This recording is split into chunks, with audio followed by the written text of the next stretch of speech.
Shalom. Shalom. Shalom. All praise to the Most High, Yahweh, right, for another day that we can reverence the Lord. Most High willing, everyone is doing well.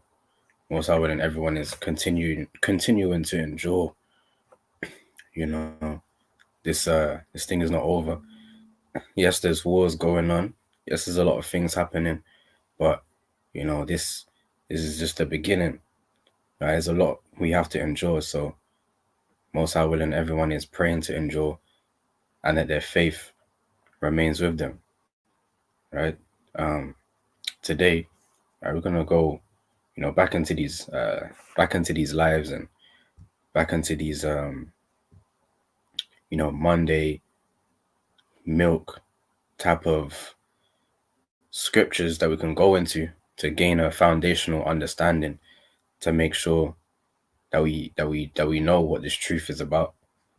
Right. So the topic of today is, what is adultery?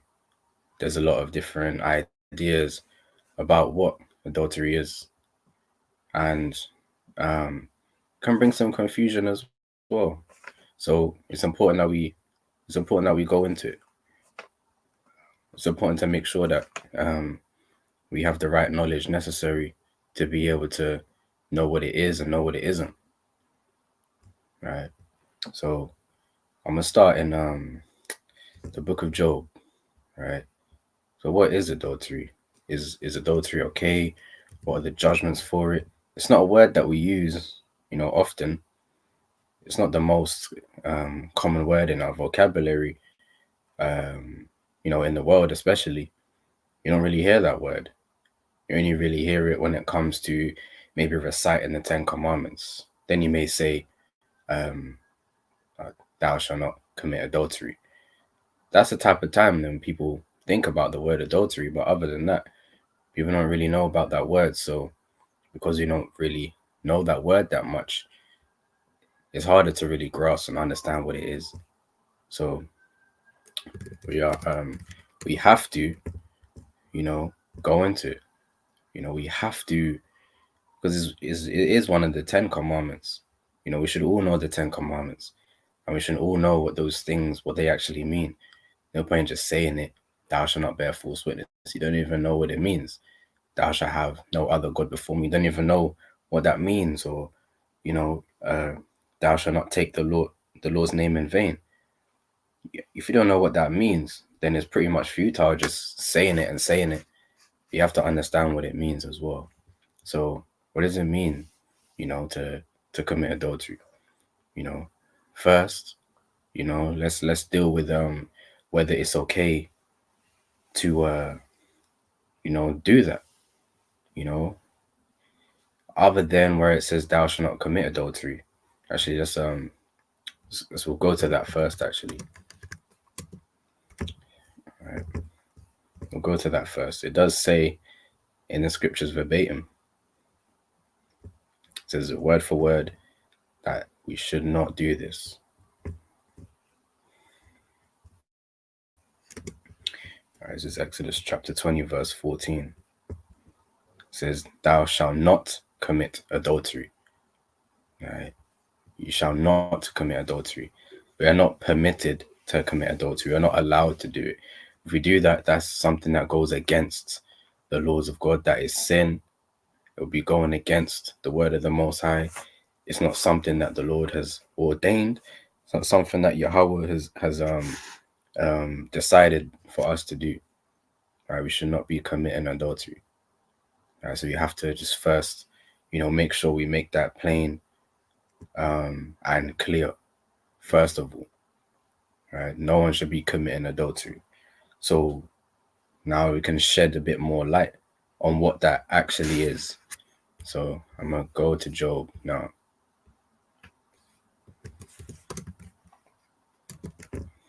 Job 31.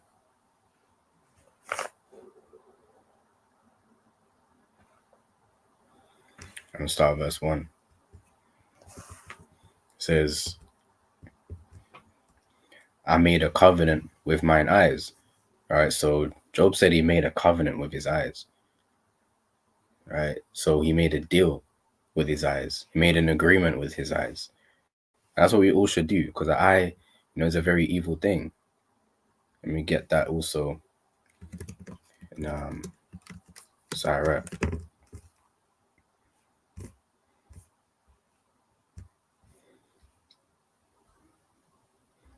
This is Sirach 31, verse 13. Says, remember that a wicked eye is an evil thing, and what is created more wicked than an eye? So, the eyes, can bring you into many sins. So you have to be on one accord with your eyes, because your eyes is where you see things, and then your desire is gonna come from there, and that desire is lust. So anything you desiring after, you're seeing and you're thinking in your mind, and that's not right. That can come from the eyes. So envy can come from the eyes, right? You wanting to kill someone can come from what you see, right? Your envy can stir up hatred to want to kill somebody. So your eyes, you have to be very careful, with the things that you see and how you process the things that you see, and the things that you should ignore as well, the things that you should turn away from, right? That's why the Lord said to turn away from sin, not even looking and entertaining it. So it says, therefore it weepeth upon every occasion, right? The eye can be very evil. It can be a hindrance. So you have to make sure that, as Yahweh Shai said, that our eye is single, that it can be full of light. Don't want any darkness in our eyes. So the things that we're looking upon, we want to make sure that, is as clear as possible. Taking the mote out of our eye, taking the beam out of our own eye even, right? That we can see clearly to take the mote out of our brother's eye. I'm going to go back here. It says, Job 31 verse 1, I made a covenant with mine eyes. So you have to be on one accord. That's what a covenant is. When you're in agreement, you're on one accord. You have to be on one accord of your eyes. So you can't, have a R. Kelly spirit where your mind's telling you no, and you're doing all other stuff, man.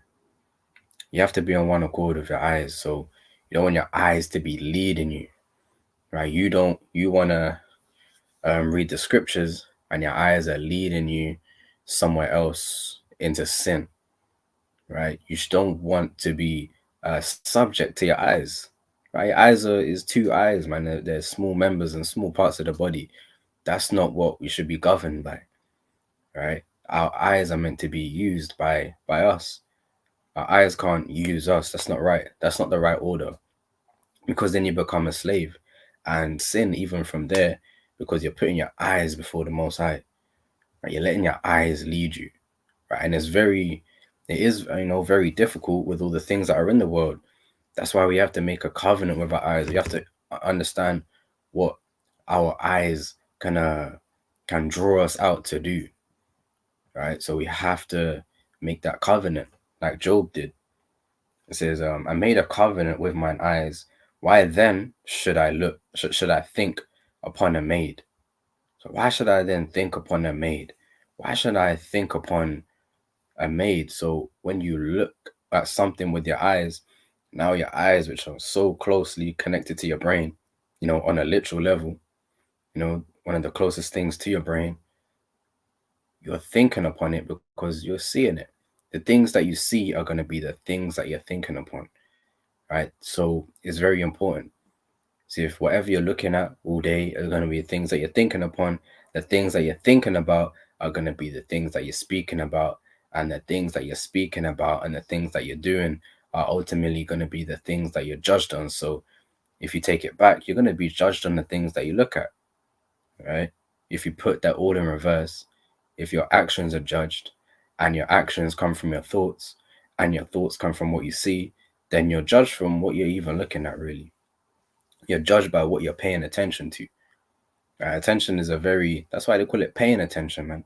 Attention is a very expensive thing. So we don't want to waste our attention on things that are unprofitable.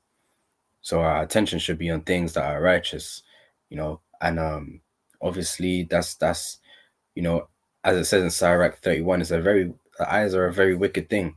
Just like the mind is wicked because they're so closely connected. The mind is wicked because the eyes are wicked, right? It says, I made a covenant with mine eyes. We have to be on one accord. So that's how we want to have. I'm going to read down as well. I'm going to read down. You have to be on one accord of our eyes. Because your eyes, you don't want to be thinking upon, another man's wife. You have to be on one accord of your eyes. You shouldn't be, I'm going to read it one more time, man, because this is a very, very deep verse. So I made a covenant with mine eyes. Why then should I think upon a maid? Why should you be thinking about another man's wife, man? What are you thinking about her for? Why are you even looking on her to think about her? Right? You might go and you see your brother and he has a wife, and you're asking him about, oh, I haven't seen your wife in a while, um what's happening? Where is she? She might say, oh, she's gone to go get the children or whatever. I'll say, oh, ask him what she looks like, man. And you're asking for pictures of this man's wife, and or you just want to see her. You just you might see your brother at a feast day, and he said, oh, is it just you here? No, he said, no, my family's here. Or you might say, oh, my wife's over there with the sister. Oh, your wife's here? Your wife, for real? And then you say, oh yeah, you push the brother to the side. So where's she at? I just want to greet her. I just want to greet your wife. Where is she? Where, you putting your head through the kitchen door. Is she in there? No, she's not there. Oh, maybe she's in the toilet. I'll just wait outside the toilet until she comes out, and then I'm gonna greet your wife and stuff like that. That's not right, man. Because your mind has been led astray, man. Now you have to have mental boundaries, over things that can cause you to be destroyed, right? Spiritually and then physically as well. So we shouldn't be thinking about those things. You have to control your thoughts, and it shouldn't be wild and worldly and disgusting. It's Job 31 verse 9 now. It says, if mine heart have been deceived by a woman, or if I have laid wait. So sometimes your heart can be deceived by a woman as well. That's why you want to be careful with your eyes, because there are also some women that may try and be enticing, right? And can deceive a man into thinking that he should bestow all his substance upon her. So you wanna take heed that you're not deceived. Even Yahushua said that, right? Take heed, man, that you're not deceived. Be circumspect, because that deceit could come from the way that she presents herself, and that's why you have to have that covenant with your eyes.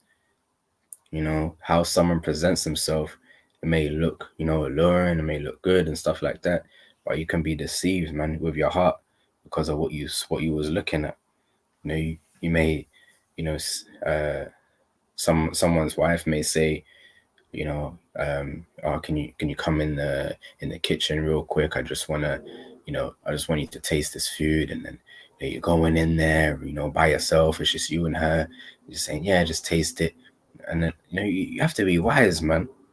You don't want your heart to be deceived by a woman, and then you get ultimately confounded. It says, or if I have laid wait at my neighbor's door.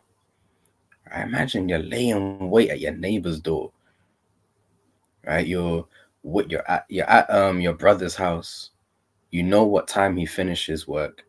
You know what time he leaves out, right? He always leaves at 5:30 a.m.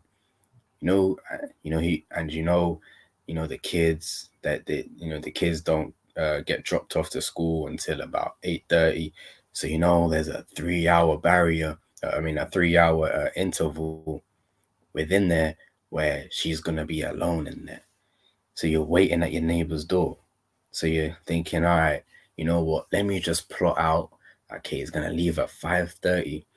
What I'm gonna do is I'm gonna wait till he leaves, and I'm gonna go run in there really quickly at 5:31, knock on the door, and say, oh, is brother, whatever here, and he just left, but and she might open the door and say, no, he's not here.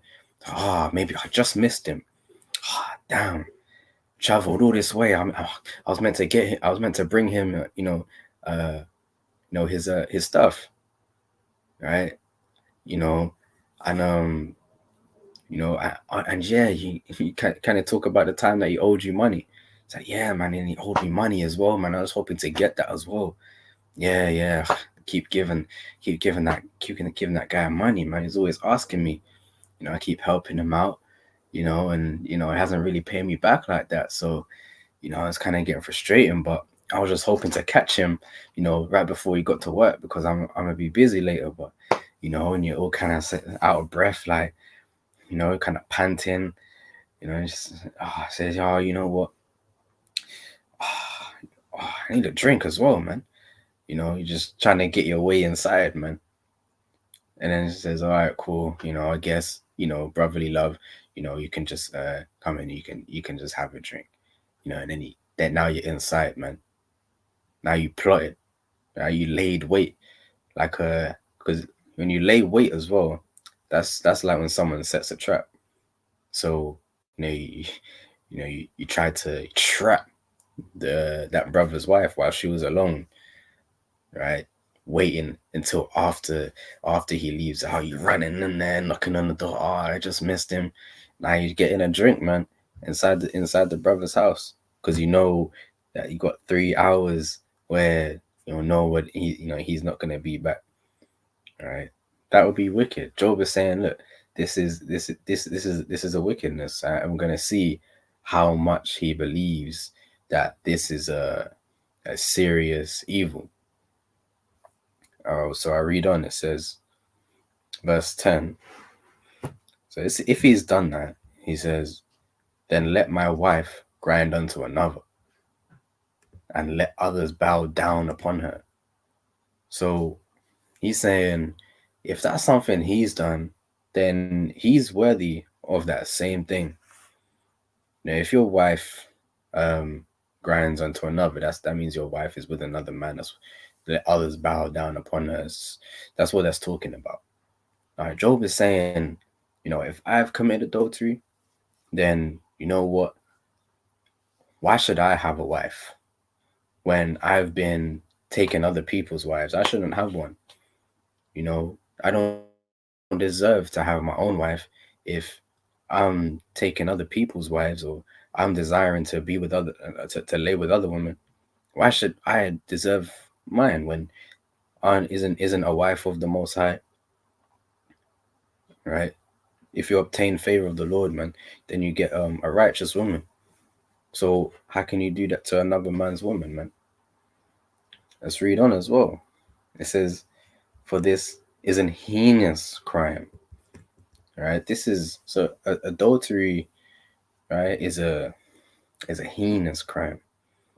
We look up the word heinous as well. It's not just it's not, you have certain types of crimes. You have petty crimes as well. Right, which may be like a little pickpocketing, or you did it once or whatever, or you just walked out of the shop with an extra bag of crisp, or you didn't pay for your bag for life. Yeah, there's little petty things, man. But taking another man's woman, people say, all sin is the same sin. Not scriptures is not saying that, man. You got heinous crimes. You have crime, you have sins which have different judgments. And that's the thing. People need to make sure that they know that sin is a crime. You're worrying about going to prison and committing a crime, and becoming a criminal. If you're a sinner, you're a criminal as well, man. Right? You're looking at people in prison, but if you're eating pork, you're a criminal, man. Right? If you're committing adultery, you're a criminal. Right? If you're committing idolatry, you're a criminal. Right? And you're committing heinous crimes as well. So this is the definition of heinous. Okay. Right. It says of a person or wrongful act, especially a crime, utterly odious, right? Which means it's hateful and disgraceful, right? Unpleasant, repulsive, right? Utterly odious or wicked, right? So Job said that this, if you lay at your neighbor's door and you're waiting for his woman, this is a heinous crime. This is a absolutely wicked crime. This is an evil crime. It's odious. It's repulsive. Right? It's extremely unpleasant, repugnant, disgusting. So this isn't something that we can just play around with and just act like it's just some any old sin. It's just you just do it and then you repent for it after. You just commit a little bit of adultery. You sprinkle a little bit of adultery here and there in your life. Once a year. You just do it, and then it's okay afterwards. It's not that type of thing, right? Let's go back to that Job 31. It's verse 11. It says, "For this is an heinous crime, yea, it is an iniquity to be punished by the judges." Right? This is something to be punished by the judges, man. This is not something to be playing around. This is not just you can do it, you can repent after. If you knows, especially if you know the truth, this is not something that you can play around with. This is not something that's just normal. You just get over it after. No, there's no reconciliation for that. And we'll get onto that as well, man, most are willing. All right. So the judges, they would punish adulterers. They wouldn't just you get a little fine. You commit adultery, you get a little fine. In the world, all right, people commit adultery up and down everywhere, man. Especially, so-called black people. That's what they do. Right? Yeah, man. Tech man's gal and yeah, man. My man stealer and gal stealer and Mr. Steal Your Girl and all of that type of stuff, man. They glorify that type of things, but those are crimes. Everyone speaks about how there's too drill music and stuff like that. They're talking about killing people and selling drugs, which is wickedness. But taking people's women, that's wickedness too. That's crime. So people just this is why the Israelites have to repent, man, and keep the commandments, because the way the world is, all these crimes and all these sins are exalted right now. They're high up. People sing about it. People make movies about it and glorify and justify it. Right? People justify adultery. And it's a heinous crime to be punished by the judges. So this is not something that we should play around with. This is verse 12. It says, "For it is a fire that consumeth to destruction." Right? So committing adultery, right, is like you walking into hell, man. Right? You walking into hell. Right? You walking into a lake of fire. Right? Because if adulterers are not making it into the kingdom, adulterers are going to be laid out in the lake of fire. Now, if he wasn't in the truth and he didn't know this, then there's grace, because we've all done some chief wicked sins. But the milk of the word is to know and understand that this is a evil thing, And if you know and understand that this is an evil thing and you continue to do it and you're teaching men so, then you will be consumed in a fire of destruction. And that's what the scriptures say. It's a fire that consumeth to destruction, right? And it says, and would root out all mine increase, right? Meaning you wouldn't have everything that you worked for. You wouldn't have it because there's judgment for adultery. You may have worked very hard in your life. You got a degree, you got a nice job, you're paying your bills, if you think everything's okay, you got your own wife, you got your own family, right? If you commit adultery, you just gave all of that up, man. Because you would get punished by the judges and you wouldn't be able to benefit from it, any of those things. Right. So this is not at all something that we should play around with. I'm gonna get another scripture in Sirach chapter 23, verse 18.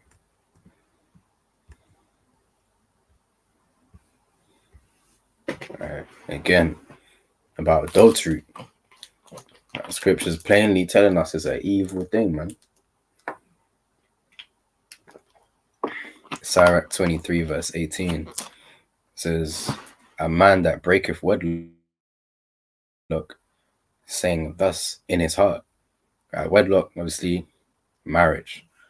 Right? Committing adultery, you're breaking a marriage. You're putting things asunder what the Most High has put together. That's evil, man. The Most High put something together, put two people that are married together. You decided to break that. That's off, man. That's satanic.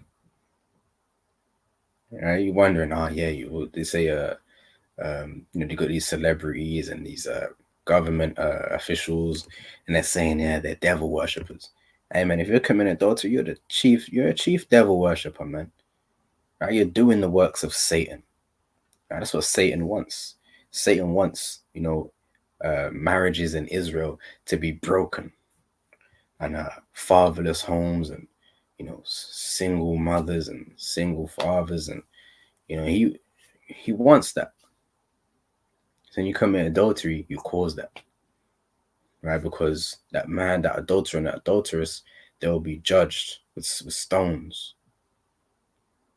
right? So you would just you would be breaking, man. You'd be a man of destruction, man. Like an Edomite, like Esau, he's a vessel fitted for destruction. It says, a man that breaketh wedlock, saying thus in his heart, who seeth me? That's what they say.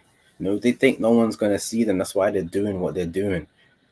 Meaning they're not even worrying about, just they're full of pride. They're not even caring about anything else in the world. They're just caring about what they're gonna do to this man's wife, because they have to do it for whatever reason. For whatever demonic reason, they just have to do it. They couldn't do anything else. Couldn't, read the scriptures, look after their own family, right? Work on some CPD in their job, man. There's so many things that they could have been doing, but they said, no, you know what I need to do? I don't need to get some groceries for the house. I don't need to, check on brothers and see how they're doing. I don't need to, check on my wife and see how she's doing. I don't need to check on my parents or, see how they're doing. What I need to do is get this man's wife, and no one's going to know. How off you have to be to even be in that type of situation, all the type of things that you had to ignore to get to that. You had to ignore your own family. You had to ignore the Most High. You had to ignore, your own, immediate family, your parents, everything, your job, everything. All right, for this, man, thinking that this is going to be okay. You didn't care about your brother. You didn't care about your brother when you was doing that. You know, you could have been checking on the brother, whose wife it was. Could have been checking on him, you know, seeing if he's good, right? Seeing what he's on. But instead of checking on him, right, checking on his wife, man, because she's alone, and he thinking no one's gonna see me. Right, this is the wickedness that the Lord is putting into why adultery is such a heinous crime, why it's so repulsive, because of all the hatred that comes with that. You have to hate yourself, you have to hate your brother vehemently, and you have to hate your family, you have to hate, you know, your own wife, you have to hate your children, you have to hate your you have to hate the Most High God. If I didn't say that already, but it's worth saying again. You have to hate your parents, because you're not honoring your parents doing that, right?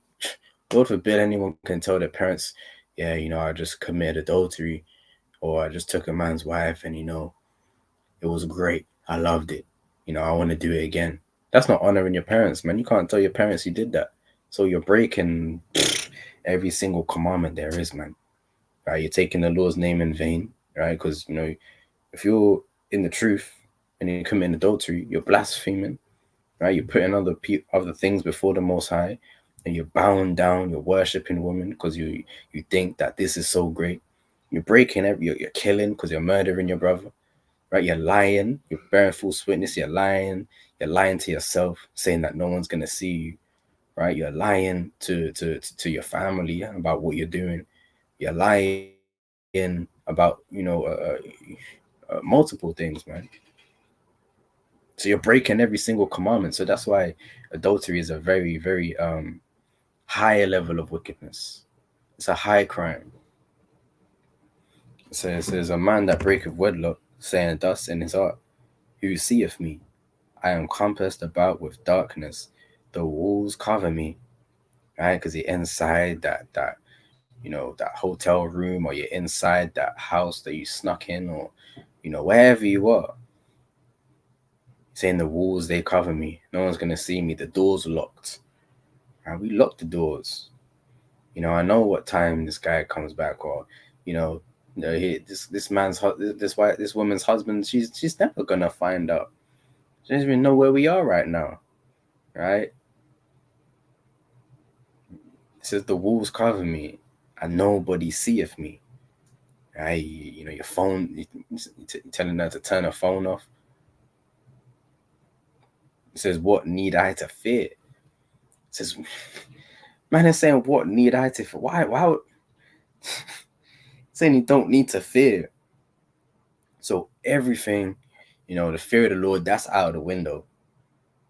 You know, even the fear of the man finding out, you know, and just ripping his head off. He doesn't even fear that. So every type of judgment, his lust is consumed to make him think that, you know, there's no need to fear anything. There's no repercussion. There's not going to be any repercussion from this. There's not going to be a judgment. There's just going to be, you know, my good pleasure, and that's it. There's not going to be a judgment for this. So this is fine. So this is, you know, I have to go into the mindset because, and well, the Lord is going into the mindset because He wants us to know how wicked this actually is. Like what the person who actually does this has to have in their mind in order to actually do this. It says, what need I to fear? The Most High will not remember my sins. So you're saying the Most High is gonna forget what I did, or He's not even gonna notice. He's gonna, you know, you can do it, but, you know, even if the Most High was to see it, you know, He's so busy, He ain't gonna remember this. This is a little thing. This is mine. I go just you're telling the Lord, hey, I committed adultery. Hey, you got to deal with that, man. That was my flesh. Right? Saying, oh, that was my flesh. Right? It's not that bad. Right? You know what you know how the flesh is. Right? You're just telling the Most High, well, that's my flesh, man. Right? That talking about flesh. Going off, man. It's verse 19. So you can't say that, you know, the Most High is not gonna remember what you did. Now you're not in any position to tell the Most High what to remember, what not to remember, what not to bring to mind, and what not to judge you on. Telling the Most High, don't judge me on that. I know I did that. Or I'm gonna do that. It's not even the fact that you did it, and then you're asking for forgiveness and whatever. But you're telling the Most High to forgive you before you even do it. Or you're telling the Most High, to deal with that sin and just act like that never happened. Like he's your boy, man. Like he's your dog, and you just yeah, spotting each other about you committing adultery. You're not doing that. Right? The Most High is not doing that.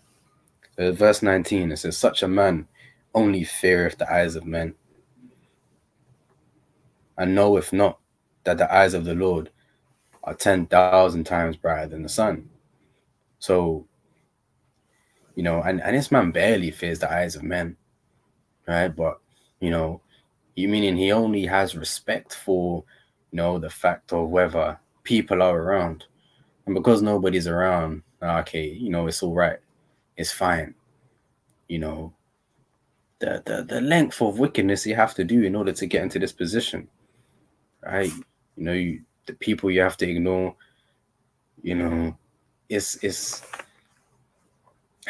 just an almost unspeakable thing, man.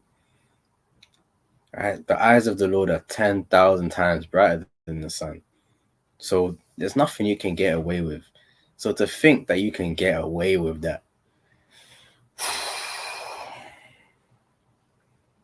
wow, why would you do that?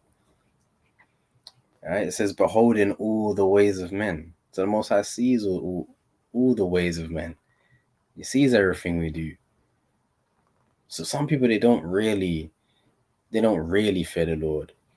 Right? So it's not always about how many scriptures someone knows.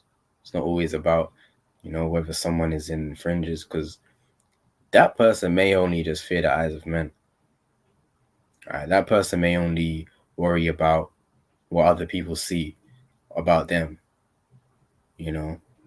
But this person is gonna want to isolate someone who's in a lower state, right? Because people that commit adultery is usually with women that are in a vulnerable state. That's why in Job it said that about laying wait at your neighbor's door. That's like a trap. You're waiting for someone to be vulnerable. You're waiting for the husband not to be home. Right? The wife is not protected. So not only is she physically vulnerable, but a woman that is strong in her faith and in the Lord is not going to be deceived into that. But usually it's men committing adultery with women who have some emotional, baggage going on that they haven't really dealt with, or hasn't been addressed. That's the type of women that these men go for. Right? These are predators. Right? They like a vulnerable woman. And he's saying, yeah, no one's gonna see me. Right? This man is perverted. Right? It says, "Beholding all the ways of men, and considering the most secret parts." Right? So Yahweh, he considers the most secret parts. Verse 20. Oh, comes. Verse 20 says, "He knew all things, meaning before they were created. So also after they were perfected, he looked upon them all." Most I made everything. It says, verse 21, "This man shall be punished in the streets of the city." So as we read earlier in Job, that the man that commits adultery, he's going to be punished, man, by the judges. Right? And that punishment kind of goes more into it. That will be in the streets of the city. So because this person thought he could do what he wanted to do, right, in a disclosed place, then this person went and was judged in the streets of the city. Right? So if someone commits adultery behind closed doors, they get judged in front of everybody, right? For everybody to see. Right? People want to commit adultery and then do it behind closed doors, and then they want the information, not to come out. I don't want anybody to know. I don't want anybody to find out.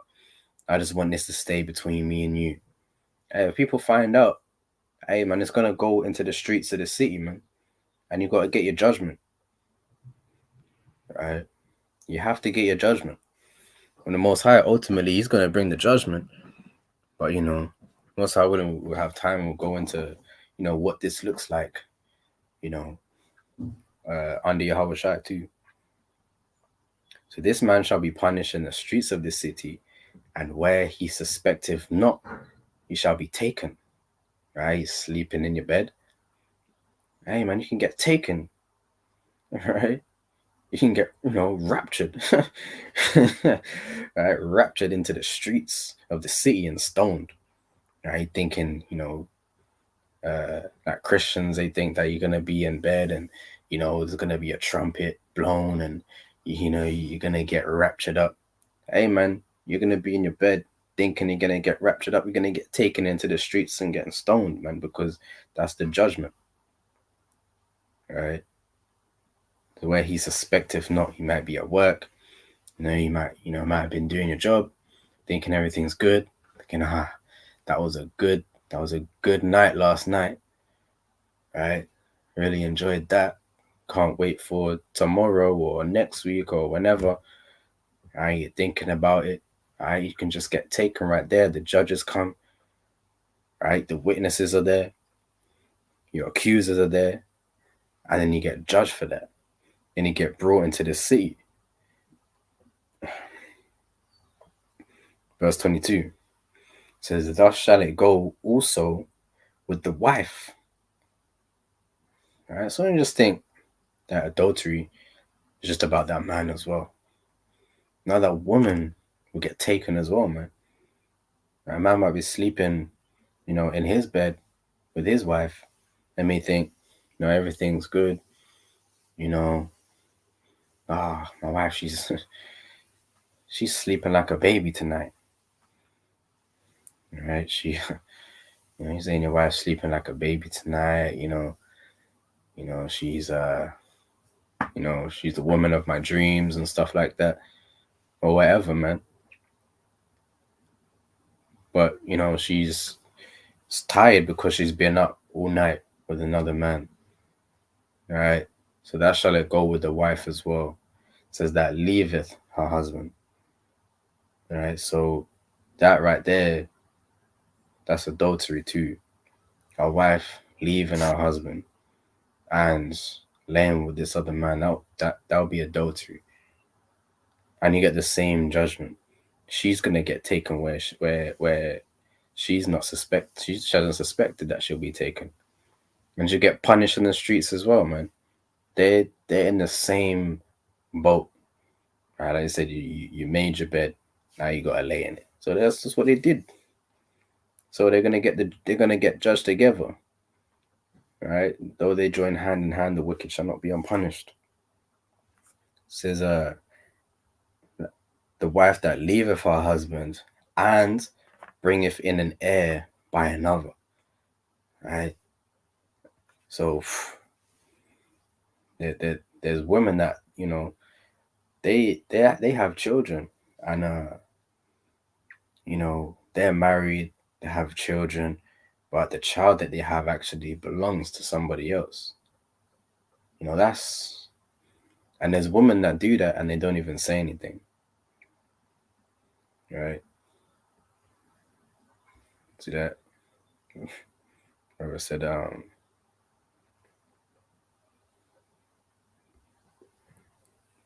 see that? Brother Isaac said, if she cheats, then I'm packing my bag and ghosting her. I mean, yeah, whichever way, but she should you definitely can't, you can't be with that woman. regardless. So thus shall it go with the wife that leaveth her husband. That's how it's got to go. Can't remain together. You can't, act like, you can't get in the way of the Most High's judgment. You're taking the bullet. I know you may be, you may have a husband that committed adultery. He's got to get judged. He's gone. He can't be with you no more. He's gonna go get judged. He's gonna go die over there, right, in the streets, right? You wanted to be behind closed doors, you get judged outside in the street. This is verse 23. It says, For first she have disobeyed the law of the Most High. Right? This is sin. She disobeyed the laws, man. And secondly, she have trespassed against her own husband. Because it's two separate things as well. Because the husband also, is a lawgiver for the wife as well. And when you get married, there's it should be on one accord. You should have an agreement. Right? The agreement should be that you should not be with any other man, right? Dealing with any other man, right? And thirdly, she have played the whore in adultery. So a woman that commits adultery, because when they say in the world, they say, I'm not a hoe because I've only, my body count is only 3, so I'm not a hoe. My body count is only, whatever. And your body count could be 2, man, and you could still be a whore in adultery, right? You may have a husband, right? It was your first husband, and then you dealt with another man while you was with him. Say, oh, it's only 2. I'm not that bad. There's people worse. I know, I know this person. I know Janika. She's been with these amount of people. Oh, worry about yourself first and foremost. The Lord said, if you commit adultery once, you be a whore. You played the whore, right? But you thought it was some type of some movie, and you played the role of the whore of the movie. So you be a hoe by committing adultery. Doesn't matter how many times you did it, how many times you committed adultery, or how many people you committed adultery with. There's no limit to it. And say, okay, if you commit adultery with 3 men, then you're a hoe. No, you just do it once, you're a hoe. That's your name. And it's not going to be a name for long, because in this context, it would have died. So that would have been your name for about a day, and then you would have been gone anyway. There would have been no, big funeral. Everybody gathers together. Everyone, cries and throws in the flowers. And there wouldn't have been that, man. It would have just been stoned, burial, done. No one would have wanted to know you. You would have get dropped in the ditch, and people would have just it would have been like they would have probably just got a dog, and you get the dog to use the back feet and put the soil back in the ditch. That's what they probably would have done. Then you just look at it, just got buried like that. You wouldn't have got a big gravestone, saying from 19 this to 2000 or whatever. You was a mother, and there would have been no mother or wife of. You would have just got hoe. You just would have got a stone. It just said hoe.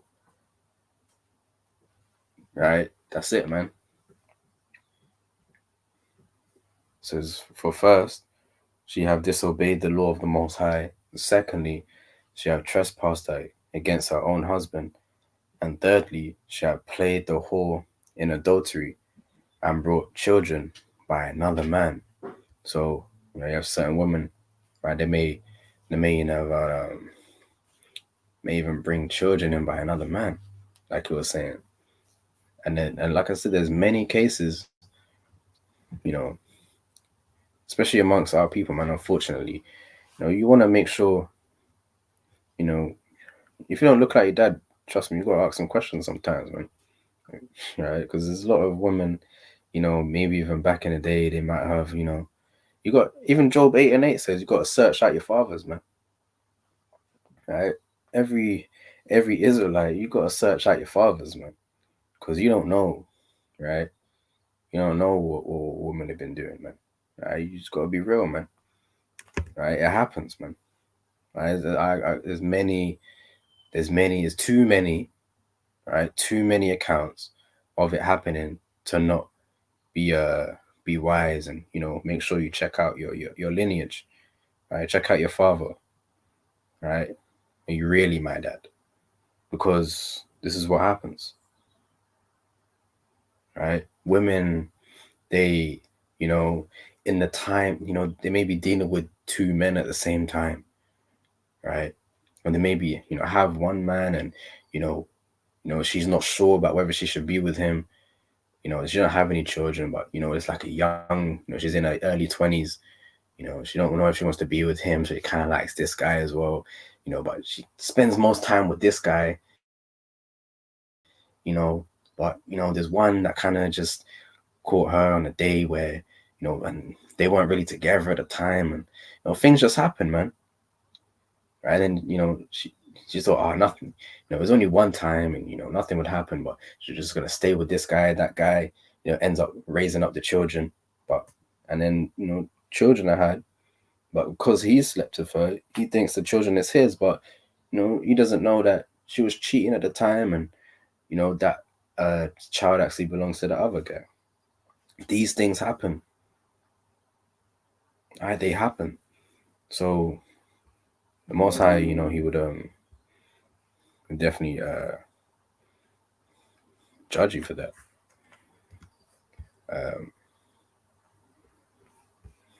Is verse 24 says, "She shall be brought out into the congregation, and inquisition shall be made of her children." See that?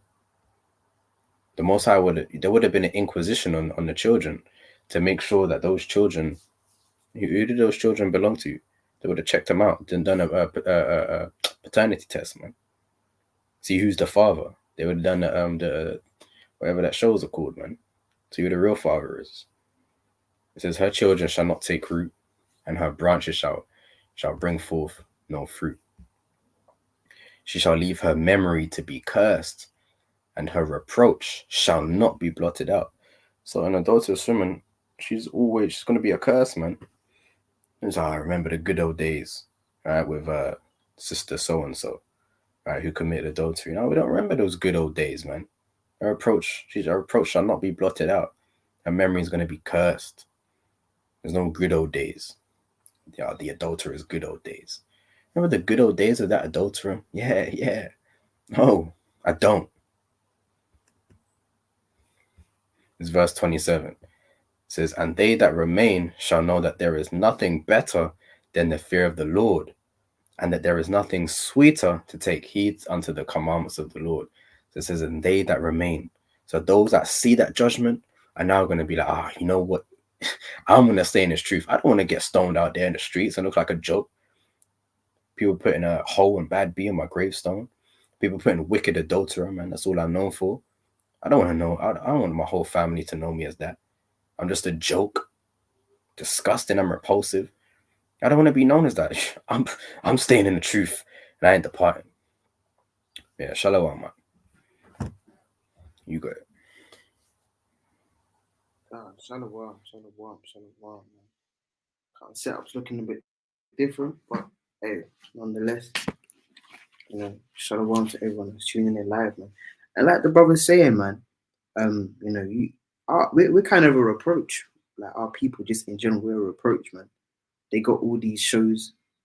Let me pull that first, right? In the book of Ezekiel, right? Ezekiel chapter 5. We're a reproach. Other nations look at us and just laugh, right? It's back here. Come on, verse 14, right? It's the book of Ezekiel, chapter 5, and verse number 14, right? And it reads, moreover, I will make thee waste and a reproach among the nations that are round about thee in the sight of all that pass by. Right? So that was Ezekiel 5 and verse 14, sorry, right? So we're just a reproach, man.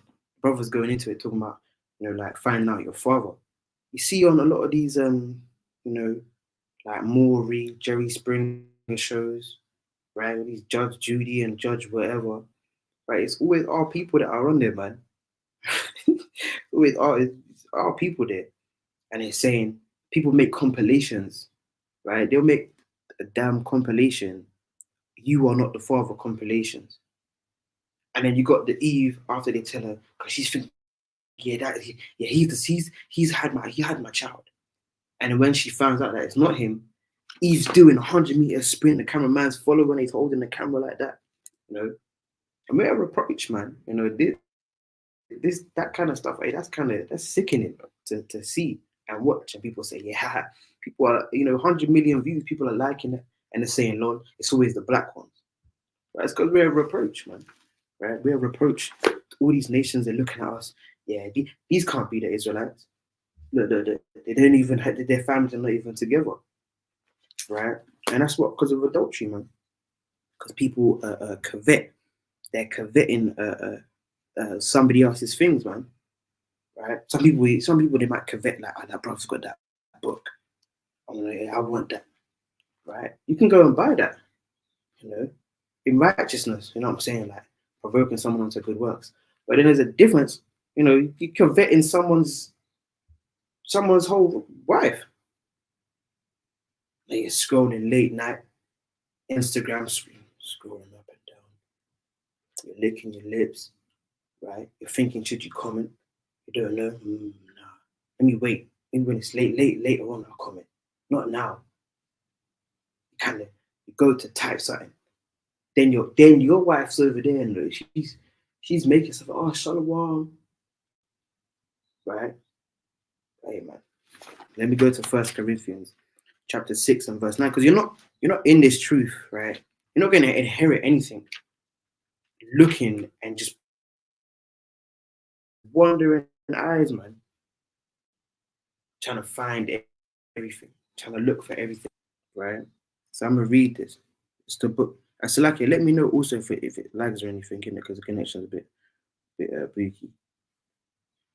Right, so it's the book of 1 Corinthians chapter 6. And I'll start at verse 9. Right? And it says, know ye not that the unrighteous shall not inherit the kingdom of Yahweh? Right? Be not deceived. So don't think, because I don't get it. And being in this truth, you can't have that Christian mentality thinking, yeah, I'm saved. Romans 3, and you're getting excited. What prophet is it? The Jew over the yeah, I'm a Jew. Excited and you're trying to but that doesn't mean anything, man. Right? You still got to put the works in and endure unto the end. Right? So don't be deceived thinking, I just wear my fringes, and just pick and choose where when you wear your fringes. Right? Pick and choose when you're keeping the commandments.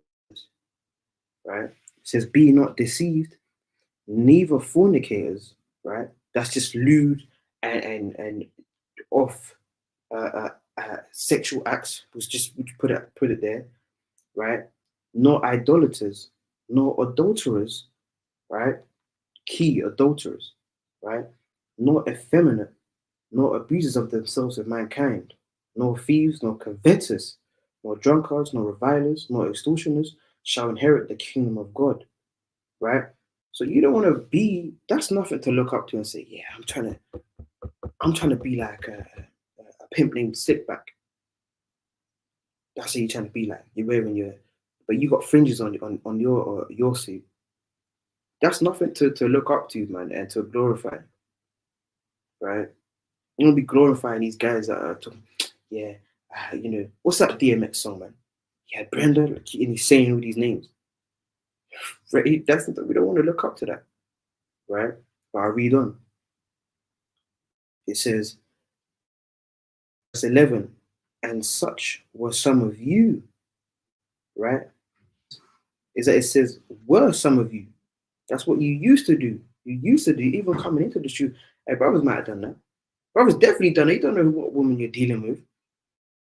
You're dealing with this, you're talking to this. The brothers in the world say, oh, I'm talking to this thing. Talking to that lady, you're saying this and saying that, you're doing this. You don't know what she's doing with the other guy she's got lined up, talking about, yeah, it's a city girls, summer, whatever, city girls or whatever, man. Right, UK baddies, that's what they're saying now in the UK. UK baddies, man. Right? You brothers used to do that. Right? But when it says in verse 11, and such were some of you, past tense. So you shouldn't come into this truth knowing, especially when you know something's wrong, to say, yeah, what's on my sin list?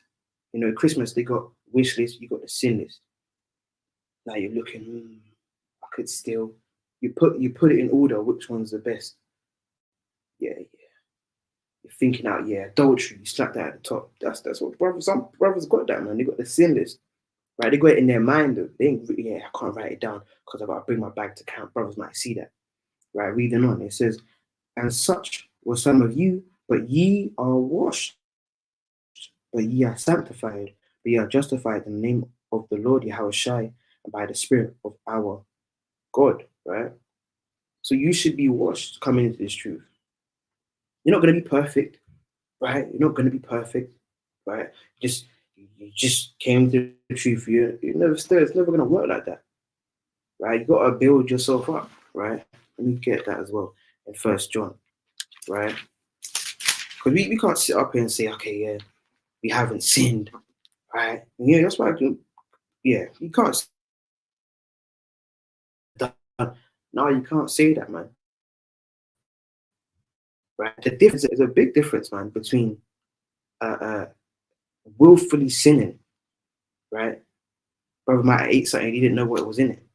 There's a difference between he didn't know, and he checked it and it said that, and he still, he done what he done, right? So this is the book of 1 John, chapter 2 and verse 8. I'll start from.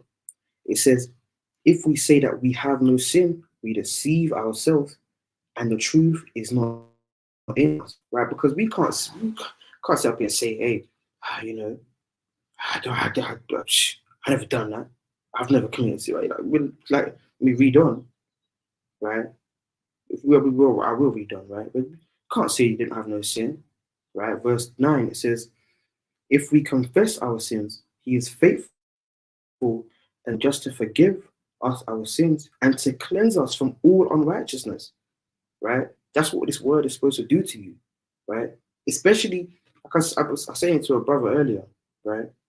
I think I've been saying that, like, before, like, coming to this truth, hey, you might have been a hypocrite. You might have been a hypocrite where you was watching the breakdowns and you're doing this while you're watching the breakdowns. But you might have been a hypocrite. But what? The judgment is going to be heavier on you, right? The judgment is going to be heavier on you than on the person you're trying to judge yourself, man. Trying to judge that person, and you're still freaking off late nights. Can't do that. That's hypocrisy. The judgment is going to be heavier on you than it is on that person, because you're being like the Pharisees, man. Not all of the Pharisees, but you're being like the Pharisees on the left hand side, right? Just being a hypocrite, telling, I don't commit adultery, brother, right? Hey, this brother, I would kill for this brother, and smacking his shoulder, and he's kind of getting hurt. That's what. And then you just freak off with his wife. Some people do that to you. Some people they. Bro, let me read on, right? First John chapter 1 and 9. It says, I read verse 10. Sorry. If we say that we have not sinned, we make him a liar, and his word not in us, right? That's because we can't say that, right? The difference is we're not willfully going out to commit sin. Because some people just willfully just want to commit sin. I want to eat this. But I had a brother come into my workplace. He's looking at me, smiling, he's like, hey, right? He's trying to order food. He said, yeah, extra bacon, extra sausage. I said, that's wicked. People kind of had that mindset, right? But point being, those that are, you know, adulterers, covetous, and you're not going to inherit the kingdom, right? So you have to wash yourself with this word, right? And be sincere, right? Let me get as well Psalms chapter 19 and 7, right? And just build off of that foundation, right? You gotta be sincere, man. If you're not sincere, look, most times not dealing with that, not dealing with people that are not sincere, man. Right? It's the book of Psalms, chapter 19 and verse 7.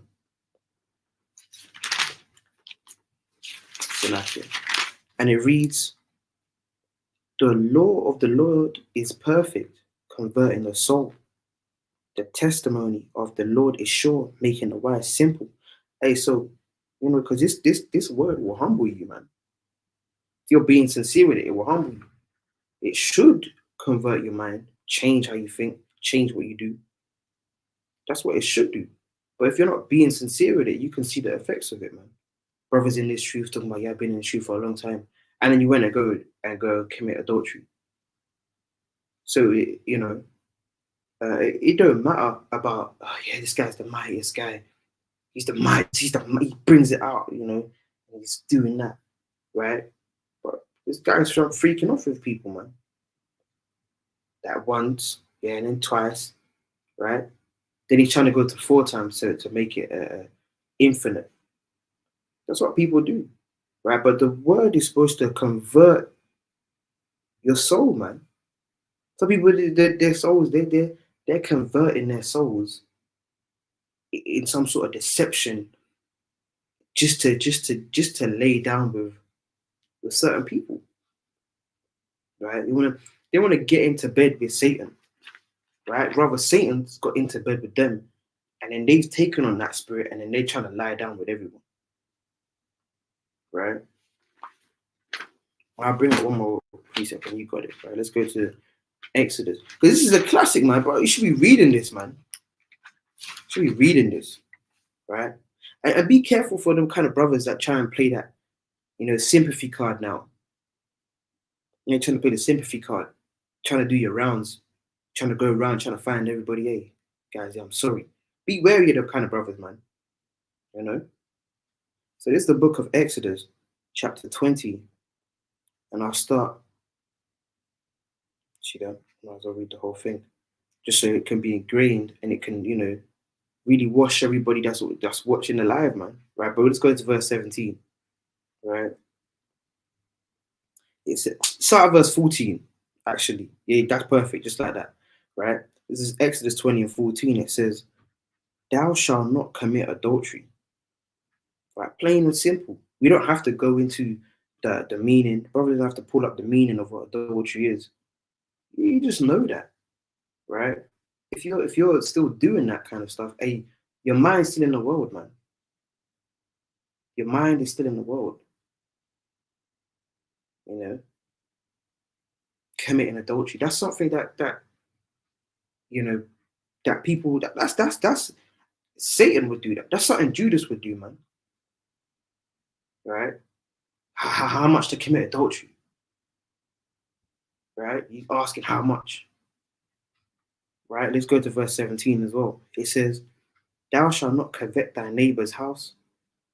Thou shalt not covet thy neighbor's wife, nor his manservant, nor his maidservant, nor his ox, nor his ass, nor anything that is thy neighbor's." Right? And it says wife there as well. So you're not supposed to. Can we put up the meaning of covet? Right? Because maybe that might be the place of the understanding is lacking of what it means to covet. Because maybe it's in Old English. Maybe we need, NLT version or something. Right? Look, covet. Right? So it says covet means to desire. Right? To desire what belongs to another, inordinately or culpably. Right? So it says the king's brother coveted the throne. intransitive verb to feel inordinate desire for what belongs to another. And can you put up the meaning of inordinate? Oh, sure. Right? Inordinate desire. Is it a normal thing? See that? So it says inordinate, not within proper or reasonable limits, immoderate, excessive. And it says he drank an inordinate amount of wine, right? Unreasonable, outrageous, right? See, now they're bringing up words I've never even seen before, right? Exorbitant, right? Extreme. So that's a wicked thing to covet your neighbor's wife. Yeah, that's wicked, and especially when you're in the Israelite community, and we look at each other as brothers, as sisters. They don't look at each other like it's a damn shubs, man. Right? Like it's carnival. It's a pre-carnival season or something. We're not looking at each other like that. Right? I find it when you say shalom to brother's wife, I find it awkward at times, man. It's awkward just saying shalom sis. Trying to look down. Some brothers they're trying to do this and that. They're putting their fives up, right? They're saying, yeah, you're right, sis. Touching and that. That's what people are doing, man. Right? Really, that's Satan in your mind, right? He's causing you to covet, causing you to look at us, and you're plotting, you're watching from behind. You're sat low in your seat. Yeah. Coveting, thinking about it in your mind. Yeah, you gotta put your mind on the precepts, man, not on an MMA fight. Right? But you got it.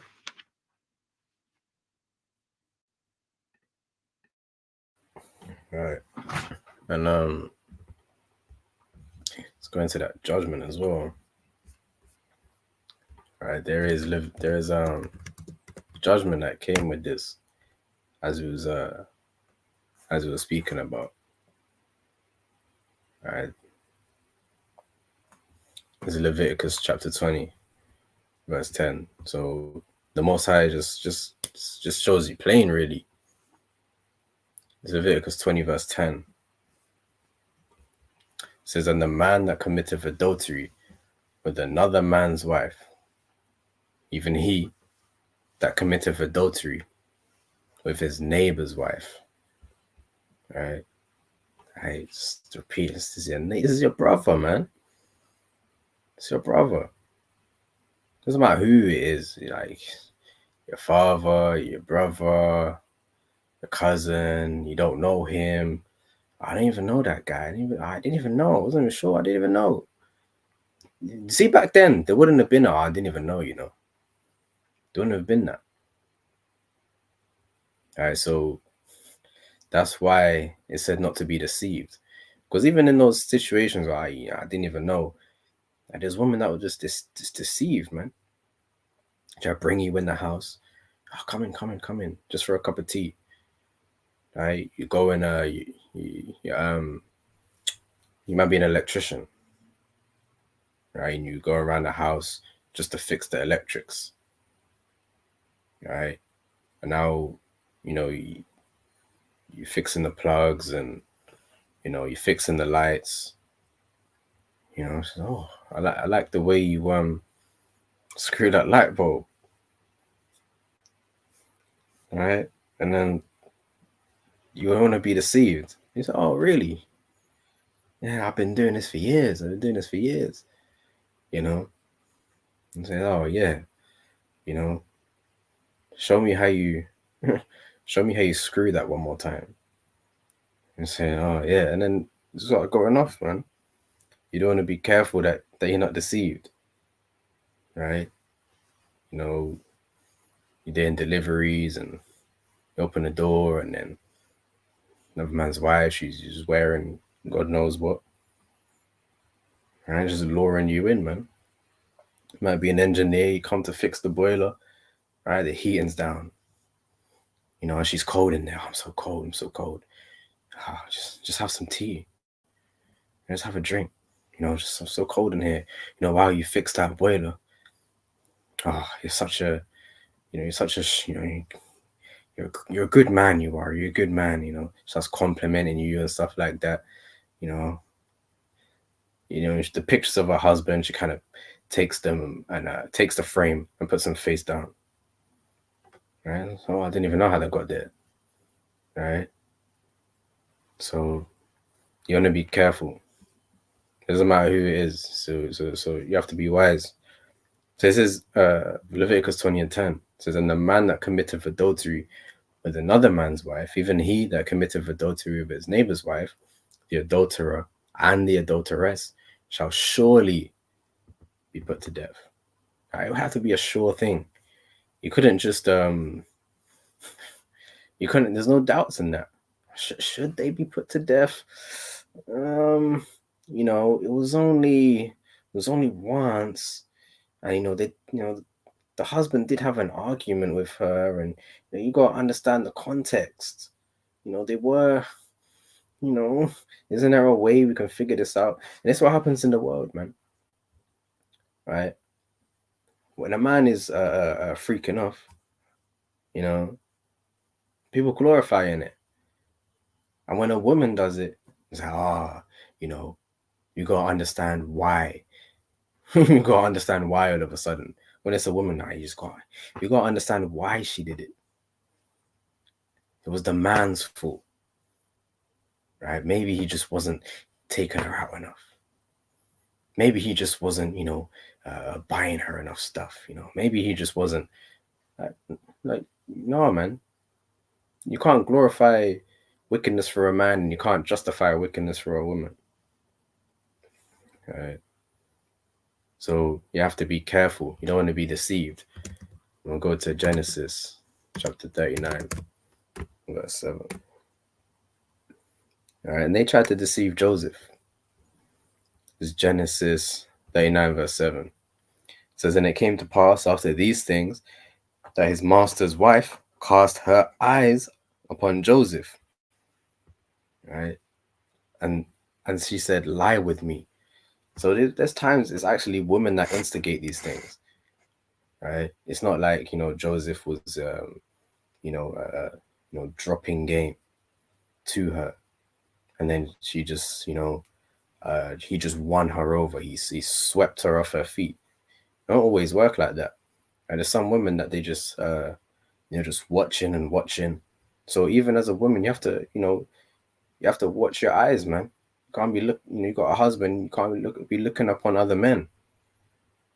Right? Because your eyes, because it's connected to your mind, then now you're going to talk about, because in your mind, you was thinking, lie with me. But you thought about it so much, you actually said it. Right? And there's a lot of men, right? If you say lie with me, they're not Joseph. There's a lot of men, if you say that to, they're not going to be in the spirit that Joseph is in. They're not righteous like Joseph. Right? You can't say that to anybody but your husband. Verse 8 says, but he refused. Right? Most men, they're not refusing, man. So you don't want to put yourself in the position, of that, man. So but it starts with the eyes, as we were saying in the beginning. But he refused and said unto his master's wife, behold, my master wotteth not what is with me in the house, and he hath committed all that he hath to my hand. So that's what we have to think when it comes to adultery. Think about, this is, ultimately what Joseph had was given by the Most High because he found favor in the Lord anyway, right? Let's prove that in, I believe it's Genesis 38 or 37 even.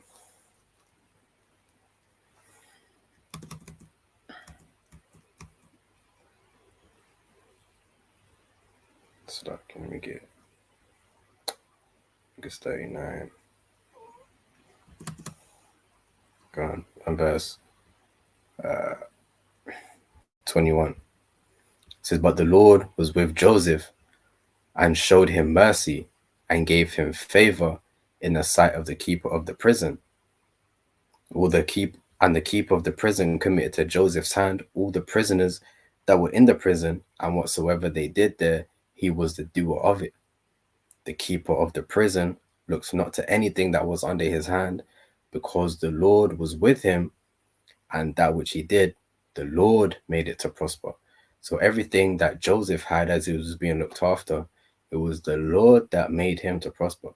So everything that you have, don't just think, if you get judged, right, and you lose everything, and say, oh yeah, I got judged, man. I lost everything. I ruined everything. Yeah, because the Lord gives and the Lord takes away. You didn't appreciate that the Lord gave you those things in the first place. He was gloating in it, boasting about, yeah, I got this new job. Right, you dancing around, spinning around like Michael Jackson, man. Talking about, yeah, you got this and you got that. Hey, well, guess what? The Most High can take it away from you.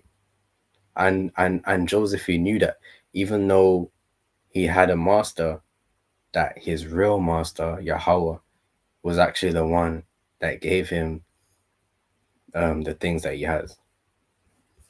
I'm gonna go back up to verse 8. It says, but he refused. I'm gonna go verse 9. It says, there is none greater in this house than I, neither hath he kept back anything from me but thee, because thou art his wife. Right? As a man should do. Right? You look after the people around you. Right? You share with your brother. Right? You got food, you share with your brother. You got, whatever a brother needs, you share with your brother. But if a brother says, you know what, I need your wife, you don't share that with your brother. I just need her. I think she's perfect for me. I think she'd be a perfect fit. I think she'd really add, she start talking about he starts talking about your wife's attributes. Yeah, she's so good at this, she's so good at that. Maybe she could help me, kind of do that. Maybe she could help me. What was that recipe for that? Maybe she can, help me make that fried chicken. I never had fried chicken like that. I just want to know how you make that. I'm looking for I need someone that can really chef it out really good. So you have to keep your wife back from other men. It's not there for, just sharing her around, man. All right. So rightfully so. It says, neither hath he kept back anything from me but thee, because thou art his wife. How then can I do this? Again, what great wickedness. Again, this is a heinous crime. It's not a petty crime. In the world, it's like, it's not even a crime in this world, right? If you're married, it's that, by the government different. But, if you're not justified by this government and you have a wife and commits adultery, they won't do nothing about that. You can't call the police and say, yeah, my wife cheated or my rib cheated on me. What are they gonna do? All right, but according to, that's how backward this place is, man. Yeah, the girl where she just slept with another man. What are they gonna do? What are they actually gonna do, man? But this is a great wickedness. This is a great crime. And that's why people do it so much, because this society allows for it. That's why this place is Sodom and Gomorrah. It just allows for anything. Things that are crimes, these sexual crimes, are just free. You can just do whatever you want to do here, and you won't get no punishment for it. But it's a great wickedness. Right? It says, how then can I do this great wickedness and sin against God? Right? You're sinning against the Most High. Joseph knew that by committing adultery, that would be a sin against the Most High. It's not something new. It's always been here. Adultery has always been wicked, man. Right? And a great wickedness, a heinous crime to be punished, man, by the judges in the streets of the sea. Right, you got it. Yeah, it's not a light thing, man. Like the Lord loves judgment. The Lord is merciful as well, but the Lord loves judgment, man. Right? We pull this precept, I believe it's in Psalms 35. Right?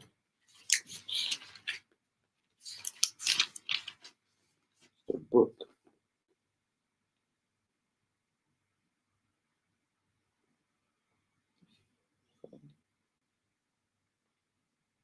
I found it. It's back. I'm gonna keep on going anyway. Let's go to Proverbs 6. Proverbs 6. Right. Because yeah, man, there's judgment to everything that you do. Hey, there's a judgment for it. You know, people think, oh yeah, like I kind of go away with it, man. You know, but look what happened to David. Look what happened to David. Right? There was judgment for them. Right. Let's start at verse Proverbs 6. Start at verse 23. Right. It's the book of Proverbs, chapter 6 and verse 23. For the commandment is a lamp, and the law is light, and reproofs of instruction are the way of life. So instruction, really, if you hate instruction, right? How you're an Israelite, you hate having to submit unto what the word says. Right? You really hate instruction, man. Right? Verse 24, it says, to keep thee from the evil woman, from the flattery of the tongue of a strange woman. Right?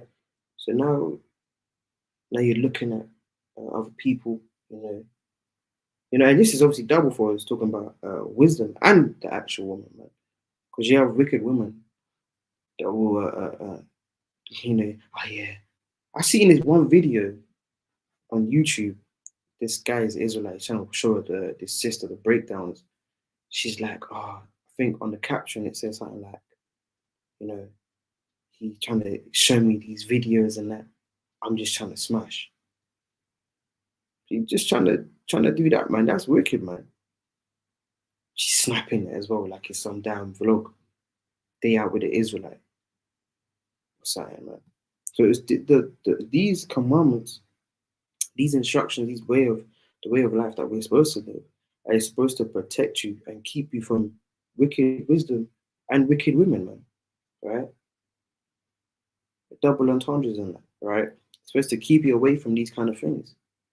So if you're like going back to the point, if you're being sincere, you know, the Lord knows who's sincere, man. Right? Let's go to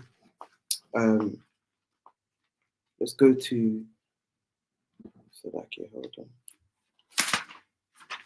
I believe it's Nahum 1 and 7.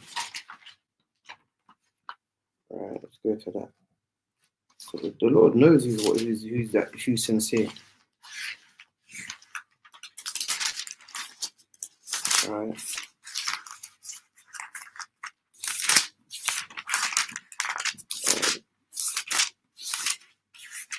Can bring it out if you can, Bible Cashapp. Nahum chapter 1 verse 7. The Lord is good, a stronghold in the day of trouble, and he knoweth them that trust in him. So the Most High, he knows who's trusting in him, man. You're not trusting in the Most High. You're damn coveting people's wives, right? Bars, man. You're not doing that's not the Most High. He's not looking at you. Yeah, he's one of mine. The Lord, Most High, gonna throw you away, man. Right, where there'll be weeping and gnashing of teeth. Right now you're just lost. You're looking for a congregation to join. They got put up wanted posters, man. Hey, let it be known. Ring the what's it say, man? Amos 3 and 6, I think it is, man. Gotta blow that trumpet. Hey, yeah, that's the guy, man. That's the woman. You gotta name and shame these kind of people, man. Right? But I read on in verse 8. It says, but with an overrunning flood, he will make an utter end of the place thereof, and darkness shall pursue his enemies, man.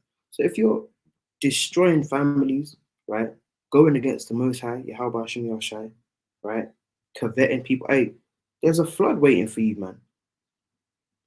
Right?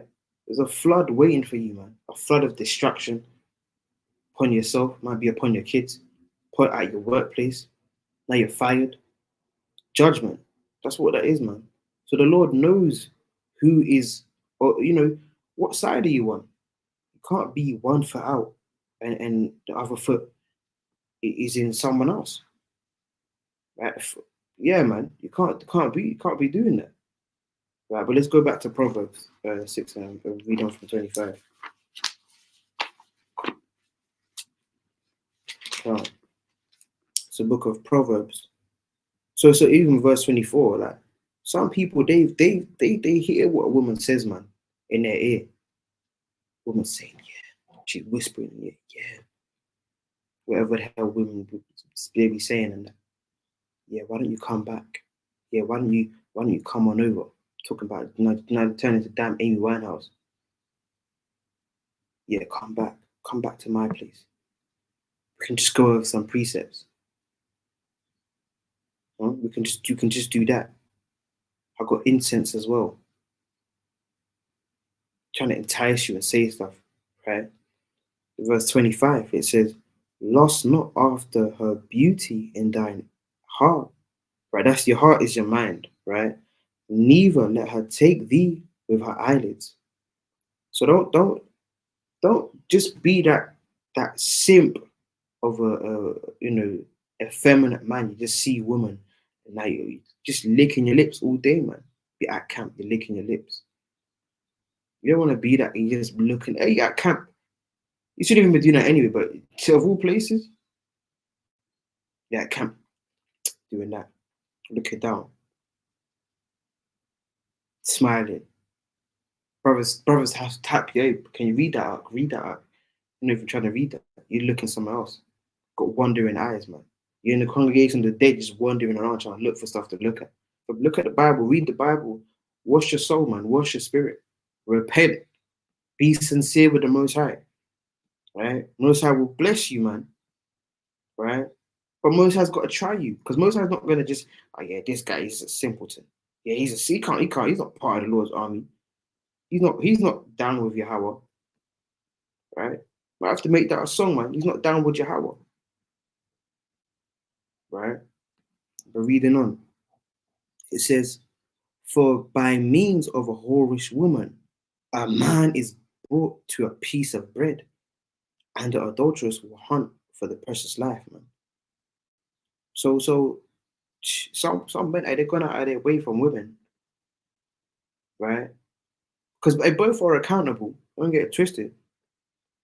Both should know better. It's not just one. Some people use their place in power to manipulate others and use that as an advantage. Yeah, I'm the leader. I'm running, and they're tapping themselves. I'm running the camp. Shalom says, yeah, no, I'm the head of the congregation. Right? Start saying, yeah, come on. Start trying to bring out the precepts. Yeah. So what do you know about start going to books people don't really touch on. Oh, yeah. Go to Zephaniah. Right, go Jude. Right. Let me show you the breakdown of Jude. I know you can't probably don't teach that. Trying to use that to and now you're a piece of bread, man. Right? You're a piece of bread because you just fell to the wits of a woman. She slapped you about spiritually, and then you done what you done, man. Fell right into the snare of Satan, right? Because you let her take you with her eyelids, right? And this goes as well to James, man, because words are powerful, man, right? Words are powerful. What you say to people, right? James 3, oh, sure, right? Let's start from, I'll read James 3, and I'll start from verse 3. It says, "Behold, we put bits in the horse's mouth that they may obey us, and we turn about their whole body. Behold also the ships, which though they be so great and are driven of fierce winds, yet are they turned about with a very small helm, whithersoever the governor listeth." Right? Because your mouth, what you say, right? Because internally that comes from your mind, right? What you think, I think you were saying it. What you're thinking, or what you watch. Because what the hell are you? First of all, what the hell are you listening to? What the hell are you listening to? That's being regurgitated back into your mind, and then you bring that out of your mouth, and then you carry out that action. Watching whatever. Now, Okay, that's on your mind now. Now you're just thinking about it, right? Because like it says, hey, it's the mouth is such a small part of the body, right? And your mind is a small part of your body, but hey, that controls you now. Now, because of what you're seeing, what you're watching. Ah, yeah, that brother's wife, that brother's wife, and you're thinking that's wicked, man. That's wicked, man. Right? It says, verse 5, even so the tongue is a little member and boast of great things. Behold how great a matter a little fire kindleth. Because now from what you said, you guys are exchanging and you're typing stuff. Oh yeah, Khan, right? And he's saying Khan, and you guys are chatting. Them Khans start turning into, now people are taking out shallow bombs and that, right? They're taking stuff out and they're drinking this and then they're dancing here and then they're doing that. And people are getting phone calls. Oh yeah, so lucky. Yeah, I'm at my aunt's. I'm at my aunt's house. Yeah, I'm meeting my cousin. So lucky. I'm meeting my cousin. Right. That's what it is. People start doing that. Right, kindling fires, and then you're asking your husband. You get back now. It's damn 3 o'clock in the morning. You get back to your house. Your husband's waiting at the door with a shotgun. Why do you think that is, man? And you're getting in like that. Because hey, what the hell are you doing all the way down there, man? Right? So it says, verse 6, and the tongue is a fire, a world of iniquity. So is the tongue among our members that it defileth the whole body, and setteth on fire the course of nature, and it is set on fire of hell. Right? Because now from what you've been saying, now you're trying to carry out them actions, man. You're trying to do everything. Oh yeah, I'm gonna make sure I do it. And I'm trying to use precepts, trying to stand on what you say. I can't be double-minded. I gotta make my mind up. Right? Let's go to Mark as well. Right? Let's go to Mark 7, right? Because Mark 7 is not talking about food. Right? Get that straight. All right, let's go to Mark 7. We'll start at verse number 18. Right, it's the book of Mark, chapter 7, and verse 18. And he saith unto them, are ye so without understanding also? Do ye not perceive that whatsoever thing from without enter into the man, it cannot defile him? Because it entereth not into his heart, but into the belly, and goeth out into the drought, purging all meats. And he said, that which cometh out of the man, that defileth the man. Right? So watch. Right? It's not talking about meats, right? Just read, it's got read in context, guys, right? It says, for verse 21, for from within, out of the heart of men, proceed evil thoughts, adulteries, fornications, murders, thefts, covetousness, wickedness, deceit, lasciviousness, an evil eye, blasphemy, pride, foolishness. All these things come from within and defile the mind. That's not talking about food. That's talking about your mind, what you're thinking. People start thinking that the most wickedest things, man. In your mind, you're thinking, like you committed, like it says, we'll go to it as well, Matthew 5. We committed so like not Matthew 5, in the book of Matthew, rather, committing adultery in your mind. You trying to look at somebody and undress them. Yeah, sisters do that as well, man. Right? You say, okay, it's just the brothers. Hey, that's the sisters as well, man. There's women that do that as well. So you got to have control over your spirit. You have to fast and you have to pray, and put the work in, man. Right? So that's what defiles you, man. Your thoughts, the wickedness that you have within yourself that you haven't yet pushed out. right? You haven't yet cleaned, but now you want to be around everyone, right? That's a lot of responsibility, and you're trying to tell people, hey, you gotta repent, sis. Hey, you gotta repent. Telling people, hey, you gotta repent, man. You can't deal with that either, man. You can't deal with that either, man. But you're dealing with someone's wife. So how much? Who's worse, man? You, the hypocrite, right? Or the guy that's you probably, you might not even know what's going on, right? But can't see that. Can't, man. Let's do as well. Let's go to Matthew 5, right? Matthew 5, and we'll read from verse 27. Right, Matthew 5 and 27. It says, "Ye have heard that it was said by them of old time, Thou shalt not commit adultery." Right, Christ, yeah, he kept the law. Right, Christ won't. Christ just start committing adultery and that. Trying to, yeah, he just profaning the name of Yahweh, Bashim Yahushai, to do such a heinous crime, man. That's what they say in these societies. Oh, that's a heinous crime, right? It says, verse 28, sorry. "But I say unto you that whosoever looketh on a woman to lust after her have committed adultery with her already in his heart."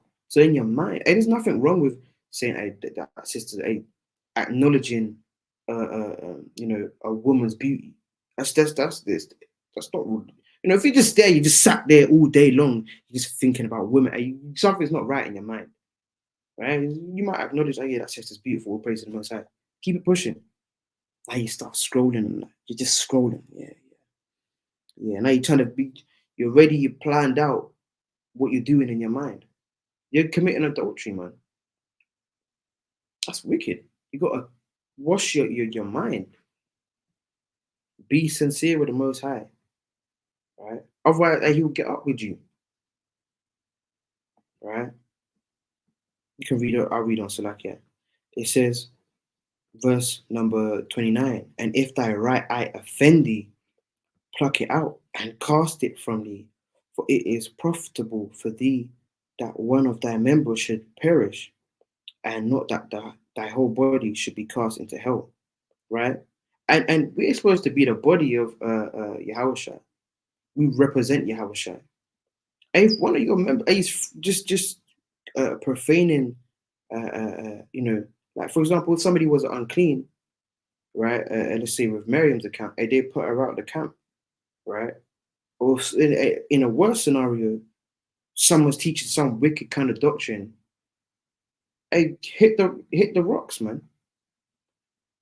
Right? Because that's gonna pollute the body. That's like in with leaven. It's gonna spread now. It's puffed up. Now Zachariah's got leaven on his jacket. I got leaven on my shoes, right? Manatazak's got leaven in his hair. It's just growing and growing and growing because we didn't deal with that member. We didn't cast that member into hell, man. Right? And the member might be inside yourself, right? So that's why you have to give a sacrifice. You have to sacrifice things in this truth. You have to be sincere and sacrifice things. Oh yeah, can't be fornicating, man. I had this damn Eve talking about, oh yeah, like our so-called black women, we gotta embrace ourselves. We gotta do this with ourselves. No, you don't, man. You don't have to do none of that, man. Right? But let me go to that as well. 1 Corinthians 7, and I'll pass it over. You don't have to do nothing with yourselves, man. You damn 25. Come on, man. Control your spirit. Like, what are you listening to? What are you watching that's making your mind say, oh, God, after I get off the phone call, I'm going to go do something. Right? 1 Corinthians 7 verse 2. It says, I'll start at verse 1. Right? It says, "Now concerning the things whereof he wrote unto me, it is good for a man not to touch a woman, right? Because yeah, you keep your hands to yourself, man. You're trying to, hey, I'm talking to Zachariah, and I see his wife. Now I'm putting my hand up like this, trying to high five her. His brother might kind of say, are you right up? Kind of just, you right? You good? Right? His brother might do that. Right? We're reading on it says, nevertheless, to avoid fornication, let every man have his own wife, and let every woman have her own husband. Right? So to avoid them kind of instances, you're trying to do whatever you're trying to do. Right? Don't do that, man, because that's fornication.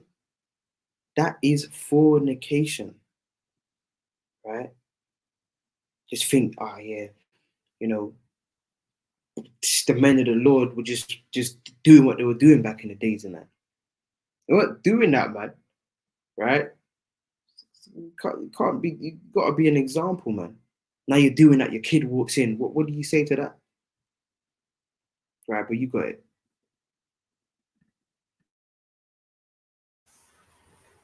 All right, I'm gonna go to Romans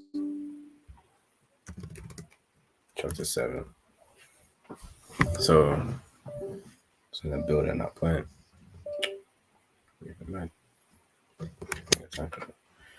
It's Romans chapter 7, verse 3. Because okay, let's say okay, what about the woman? Let's go into it. It's Romans chapter 7, verse 3. It says, so then, if while her husband liveth, she be married to another man, she shall be called an adulteress. So if a woman, deals with another man, she shall be called an adulteress. That's adultery. If you get with another man and your husband is still, you still have your husband, you just want to share, it's one man, man, one man. But if her husband be dead, she is free from that law. So, the only time, a woman can really, move on from that husband is if her husband's dead. If you're new in the truth, or it's different circumstances, that's a different case. But we're talking about, you being in the truth now. You being in the truth now. You guys, and you and your husband, you're in this truth. You know the name of the Lord, and you both got your fringes on. Then that's your husband, and until death do you part. All right, it says, so that she is no adulteress, though she be married to another man. So that's the only time you can, right? And even then, a woman that's had a good amount of years with her husband, and they have had children and stuff, like, they won't really marry another man after, like, you get to like your 40s, 50s, your husband dies, and you're in your 40s, you're in your late 40s, early 50s. After that, it's not really okay. Yeah, you know what? I need a husband. Women in the scriptures, they weren't really. That wasn't really their mindset, right? It was only more for like a young woman, maybe her husband went to war or something, and something like that happened. But other than that, it's not really for an elderly woman. It wasn't really comely for an elderly woman to have another husband after her husband died, because that's, especially if it's of like natural causes, or like he just got old, or like that wouldn't be comely at all. So it's important to understand that. I'm gonna go to Jeremiah chapter 3. and deal with all situations. Most I will. Jeremiah chapter 3 verse 1 says, they say, if a man put away his wife and she go from him and become another man's, shall he return unto her again?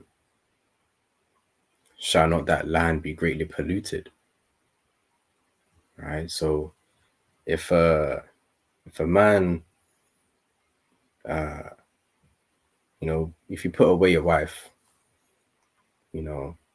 in this context, and she became another man's, you couldn't go back into her again, because that would be like prostitution, pretty much. You can't sell your wife out. I'm kind of tired of you. I'm done with you for now. Right? You give her to a next man, and then you're up in that. You're going to go see her again. You can't do that. You can't be the guy that you had a woman before, and she left. You left her, and then she's with another man, and you're that ex. You're that crazy ex. Right? He's still up in her messages and telling her, to come see you and stuff like that. You can't be that guy. That's wicked. You're still trying to see that woman after saying, oh yeah, we're still married, right? We're still married. Right? No, you're not. Right? She's with other men. You're saying, no, you know what, we're still married, right? According to the law. You're not, man. You're divorced according to the law because she's with another man. You can't go back to that same woman again. Right? So you can't, you put away a woman in the world and find out the truth, and then you want to go back to her, but she's with another man, and you're saying, you know what? Nah, man, that's all messy. Right? That's all messy. That's polluted, actually. Greatly polluted. It says, but thou hast played the harlot with many lovers, yet return again to me, saith the Lord. So we can't do that. Can't just be going around playing the harlot. Right? Harlots are adulterers, as you see in the scriptures. Right? They actually go hand in hand. A woman that's a harlot would have to be an adulterer, because if you slept with different men, that's adultery. Right? It's also harlotry. So that's what they don't really like to say, because of how marriage is kind of seen in the world, that you have to have a marriage certificate to by the government for marriage to be justified. Adultery and stuff like that is only really taken seriously when it comes to that.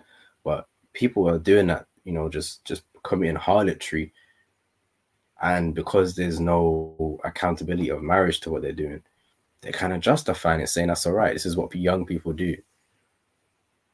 Right? At crazy ages, man, people are committing harlotry. So this place is great. This place is greatly polluted, man.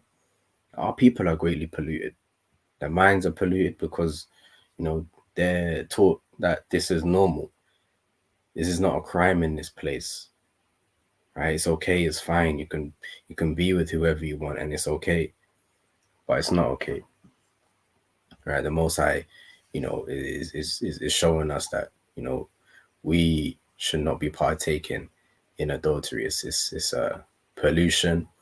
It's heinous. It's a great wickedness. It's not something that we should be doing. Right? We don't. Harlots are not positive.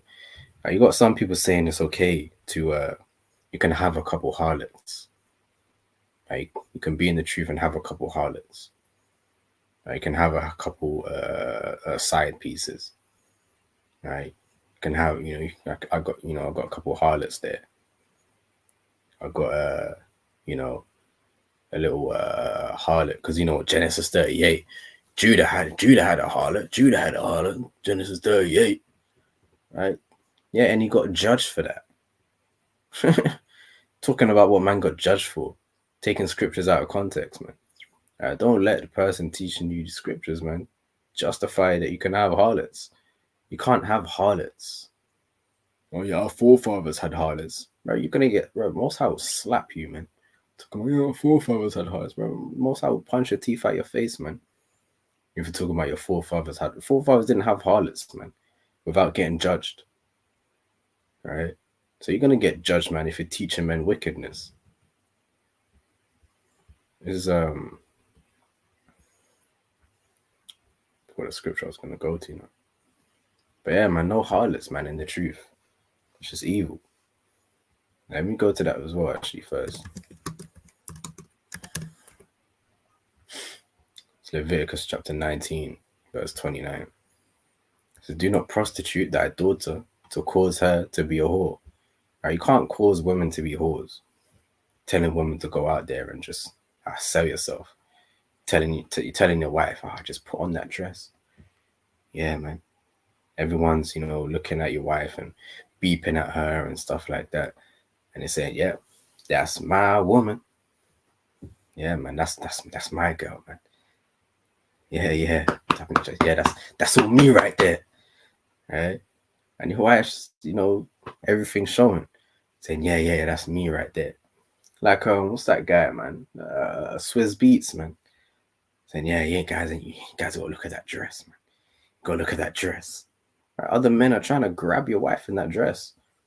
Right? You got Usher just grinding on your wife. Saying, yeah, look how fine my wife looks in that dress. You can't prostitute your daughter, man. Or prostitute the daughters of Zion. Right? To cause her to be a whore. That'd be evil. I wasn't dealing with that at all. It says, lest the land fall to whoredom. And that's what happened, man. This is why so many of our people have failed to whoredom, because fathers have not raised up their daughters in righteousness. I had a person at camp saying that, you can have an open relationship. She has an open relationship, and that's fine. You can have a little open relationship, and that's all right. She said, why should I go to my father for a dowry? Why should he be able to tell me who I can marry and who I can't marry? Like, yo, man. Even though she kind of doesn't really understand what's going on, she just has fathers need to be in the lives of their daughters, man. This is why people have fallen to whoredom, because the fathers are just giving away their daughters, man, not having any care upon the daughter. The daughter's just doing wickedness, going to the party. Our dad, can I wear this? Saying, yeah, go on. Right? You can wear it. And she shouldn't wear it. But the father just doesn't care, because the wife might have been wearing that back in the day, man. So you're saying, oh, you know what? Your mum used to wear this. He ain't gonna say it. He's like, your mum used to wear that, so I can't really say anything. I guess girls will be girls. Go on, have some fun. Oh, daddy, I got a boyfriend. Oh yeah, I hope he's treating you well. Yeah, he's treating me well. Yeah, I bet he is. Right? Just you can't. You have to be a father over your daughter. Don't be unwise, man, and allow your daughter to do whatever she wants to do. Right? Don't let your pickney them rule you, man. Right? Don't let your pickney them rule you. It says, lest the land fall to whoredom, and the land become full of wickedness. Because once there's whoredom in the land, then there's gunshots, man.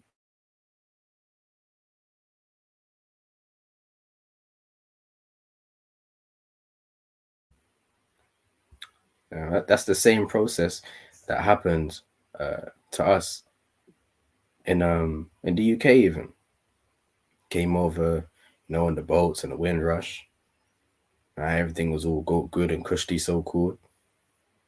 Right, and then men were having daughters. Right, the men were at work, grinding to make a living and stuff like that.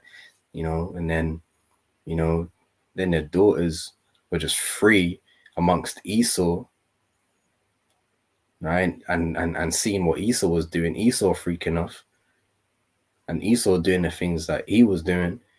And then the daughters decided to do that because the fathers are so busy and the mothers are working as well. All right. So now the daughters can only go by what all these Edomites around are doing. And now she becomes, she starts doing what Esau is doing. Then you have that generation, and then you have the generation of those who were just doing what Esau was doing, and committing adultery and harlotry and all around. They having children, and they gave birth to monsters. They gave birth to T Shacks and to Janikas and all of these, man. And they just filled up the world with wickedness, man. Right, filled up the world with people that want to run the strips, right? People that want to, I got workers. Yeah, I got big shanks and I've been staining bare, man. Right? That's what they gave birth to. So it all becomes like a spiral of wickedness, right? And it starts with Satan using Esau. Then you get infiltrated by Esau because you're under these curses. Now your children, are left to Esau's devices, and Esau takes hold of your children's mind. And then the people whose minds have been corrupted from birth, right, by Esau, because you haven't had any rulership over your children, whether that be your own fault, whether that be just financial reasons, or you not even knowing the truth, you just being under these curses. But your children, when they're raised up from birth with Esau's understanding, then you give birth to children. They give birth to monsters. They give birth to complete animals and beasts, right? People that want to have shotguns, man. Right? Put shotguns and do drive-bys with all types of pistols and weapons and run people down with shanks and knives. And that's the land becoming full of wickedness. But that started with whoredom, because that whoredom caused fatherless homes. So when you prostitute a daughter, right, you don't have a rulership over your daughter, people are gonna die, because you're gonna give birth to sons and daughters that hate each other, man. So it's important to have that over your daughter. I'm gonna get Revelation chapter 17. Because being a harlot is not a good thing, right? This is Revelation chapter 17, verse 1. It says, "And there came one of the 7 angels which had the 7 vials, and talked with me, saying unto me, Come hither, I will show unto thee the judgment of the great whore that sitteth upon many waters." And this is Babylon the Great. So if you're a whore, you're like Babylon the Great. So you got some of these people say, yeah, ban Babylon, ban Babylon, ban Babylon, fire upon Babylon, fire upon Rome, right? But that's a whore. So the same energy you have for Babylon, the same energy you gotta have for whoredom, same energy you gotta have for adultery. You can't be, trying to take people's women and take people's wives, and then you're trying to, bun Babylon after bun Babylon. You're smoking weed, man, committing sin, but you want to bun Babylon. No, Babylon's gonna bun you, man. Right? You're gonna burn with Babylon if you continue smoking weed and you continue committing fornication. You're gonna burn with it as well, man, along with the spliff that you're smoking, man. All is gonna burn, man. If you liken yourself onto a harlot, or you liken yourself onto a whoremonger, then you are just like Babylon yourself. This is not something that you want to be. You will get judged with it. I'm gonna go also to Proverbs chapter 30, verse 20. All right. I'm gonna start verse 19. Actually, start verse 18. says, there be 3 things which are too wonderful for me, yea, 4 which I know not. The way of an eagle in the air, because eagles, you don't really see eagles, around here, but, that's why it's wonderful, man, right? The way it flies in the air, kind of stoops down, it's mighty, really. The way of a serpent on a rock, the way they kind of slither around, yeah, man, it's all praise to the Most High. These are my animals. The way of a ship in the midst of a sea, right? And the way of a man with a maid. Right? These are things that we don't really, we could think about these things and how they happen, we'd be meditating on it for ages, man. But these are things that are of the Most High. Verse 20 says, such is the way of an adulterous woman. Because that's how it is as well. You can't really get into the mind of an adulterous woman. An adulterous woman, I don't really get it. People try to justify adulterous women. There's nothing to really get about adulterous women. There's nothing to really, oh yeah, that's why you did it. I get it now. I understand you. I understand you, sis. I understand why you did that. No, I don't get it. Right? It says, such is the way of an adulterous woman. She eateth and wipeth her mouth and saith, I have done no wickedness. Right? Like a little kid, man. Right? Stealing the cookie from the cookie jar and, trying to wipe the crumbs of your mouth. Parents say, did you, what did you do? I didn't do anything. You still got a crumb, you got a trail of crumbs, man. You never realize, try to wipe your mouth, but you didn't realize a trail of crumbs. Try to get away with it. So as an adult, why would you do that? Why would you try and creep around and sneak away from your husband and be with another man? Don't you know you're gonna get judged? That is so stupid. You thought you wouldn't get judged, and you try and wipe your mouth. How do adulterous women wipe their mouth? They start crying, start bawling tears. I didn't mean to do. Trying to say they ain't done no wickedness, man. Crying their eyes out. Right, trying to make like it's not even that deep. Trying to use their emotion and that I was just in a bad state. I was just so many things was going on, and I think I just was an accident. That's what they do, man. Just trying to say I ain't done no wickedness. Try and justify what they was doing. Right? They might say, oh, it was forced. You forced me. He made me do it. He got me drunk and stuff like that. Just can't start doing that, man. Try and just wipe away their sin and act like it wasn't a sin. That's the type of stuff that they do. Right? So this, how one can have the mindset to do that, we don't know. Like, it's hard to even think how someone can even do that, but this is what people do. It's what the adulterous woman does. Right? Yeah, we can start closing up some last scriptures. Oh, man. And ultimately, like the brother was saying, it comes back to the household, man. It comes back to how we, or parents we've had and them before them, how they've moved, and if they've actually moved according to the scripture, man, right, or according to just logic, right? So, book of we'll go to Sirach, chapter 30, right? Sirach 30, verse 1. It says, "He that loveth his son causeth him oft to feel the rod, that he may have joy of him in the end." So that's that real love, man. That correction. That's what that is, man. All right, correcting your child, telling them, so they know from young. When they get older, man, hey, listen, man. Like one of the sisters, used to say what a phrase used to say. Is it Bibles open, legs closed? That's what it should be, man. Right? Open the damn Bible and read that. Right?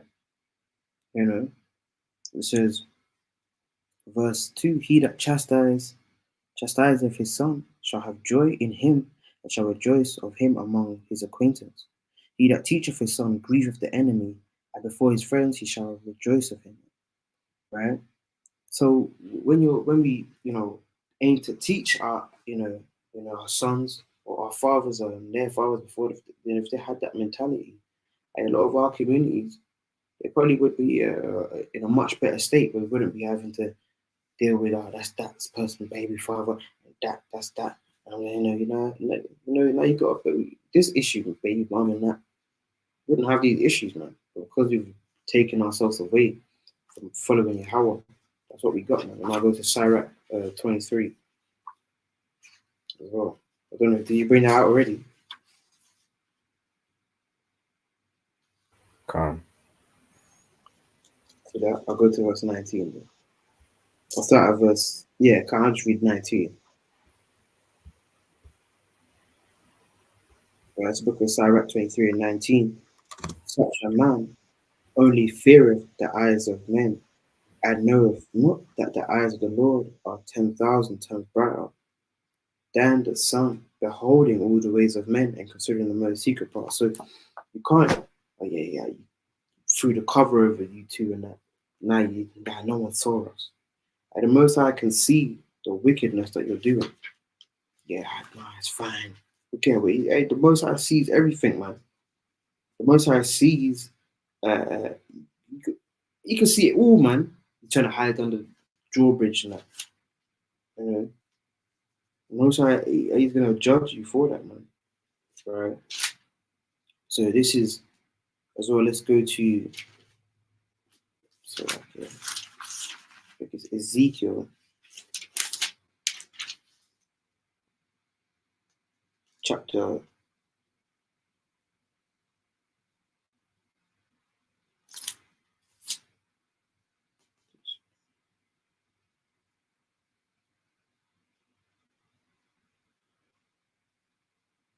Let's go to verse 24.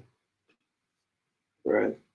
The book of Ezekiel, chapter 7, and verse number 24. It says, wherefore I will bring the worst of the heathen, and they shall possess their houses. I will also make the pomp of the strong to cease, and their holy places shall be defiled. Destruction cometh, and they shall seek peace, and there shall be none. Right? So, look at our communities, man. Our communities, destruction has come, man. Right? Because of, like these generational curses, man. We don't know how to break them. How we break these generational curses is by returning to Yahweh Shem Shai. That's how we break them. Right? Because everyone's accountable. Yeah, your dad might have done that. His dad or whoever, they might have done whatever, man. They might have freaked off, right? Now you got bare siblings here and there and all that kind of stuff, right? But at the end of the day, you're accountable for what you do.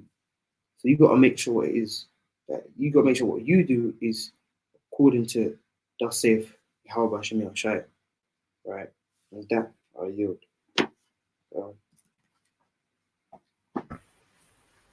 Praise. I'm gonna get this one in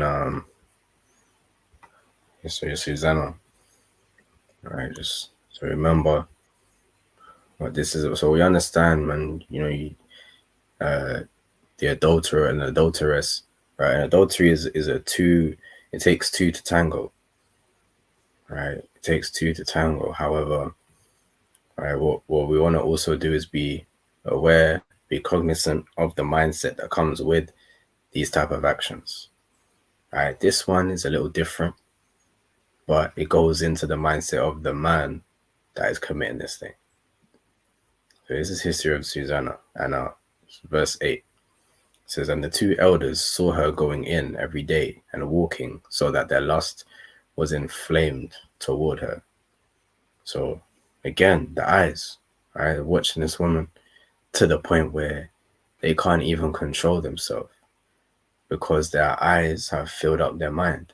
So now the mind is filled with this thing, and now their mind is filled with it. Again, the actions are going to come forth from it. So again, what you're watching, paying attention to is very important, right? And even if you're listening to particular music, if you're listening to it, it can go into your mind and it can inflame you. If you're watching particular people speak about whatever thing that they're speaking about, it is going to get into your mind and it will inflame you. Right. So, if you're entertaining sin, right, you always are, you're looking at people smoke weed all day, it's going to inflame you. Right. And the type of conversations that they're having, it's going to inflame you. So you don't want to be on fire for sin. Right. You want to be on fire for the Lord, man.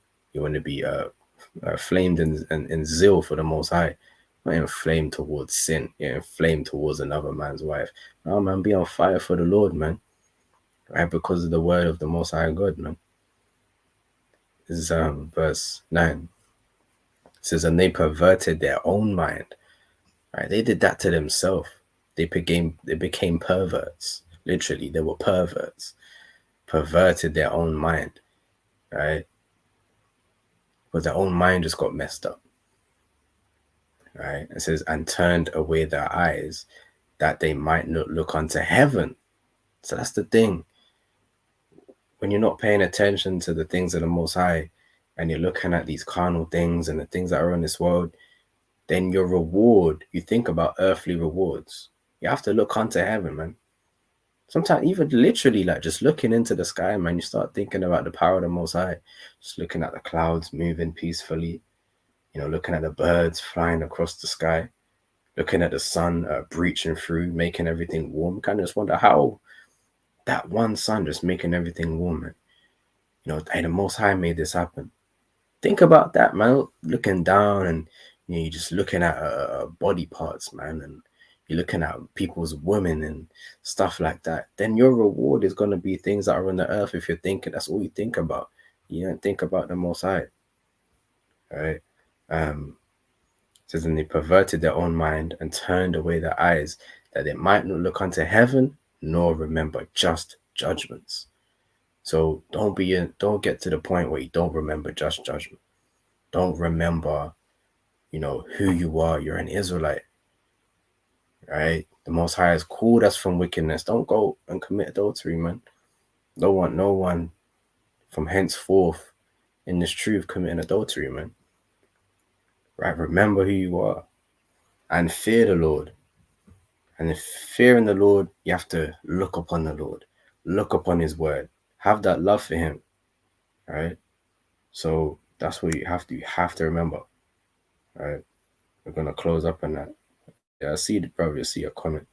So next time we'll be on Most High willing next same time next week.